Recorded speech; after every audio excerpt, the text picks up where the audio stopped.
Hello everyone and welcome back to my YouTube channel with another useful and informative video. So guys, in this video I'm going to show you how to fix unable to install. This app cannot be installed because its integrity could not be verified. So guys, if you are trying to install some apps on your iPhone but you are facing this issue, here I will show you how can you fix it.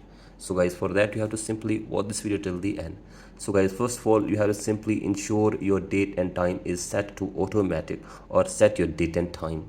So guys, for that open settings on your device and then scroll it below, go to general and then go to date and time and set your date and time from here or turn on the toggle for set automatically. So guys, do this and after this go back and check if the problem is fixed or not, and if the problem is still there then go for the next solution, that is go to software update and update your software to the latest version. So guys, if there is any update available for you, simply update it and after this go back and now scroll it below and go to language and region, tap on region and select your country or region correctly from here.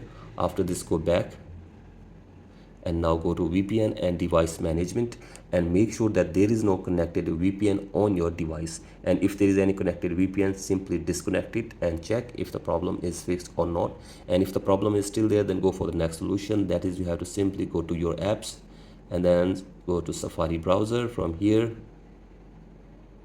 is the Safari browser and then scroll it below all the way and tap on clear history and website data and clear the history and website data of your Safari browser, and after this check if the problem is fixed or not, and if the problem is still there then go for the next solution, that is you have to simply force restart your device for one time.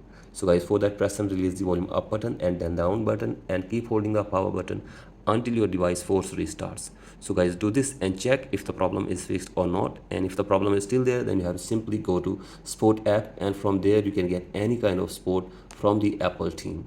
So guys, hopefully they will try to fix this problem for you within 24 hours. So guys, that's it for today's video. Hope this video helps you. Please like and subscribe to my YouTube channel as well. Thank you.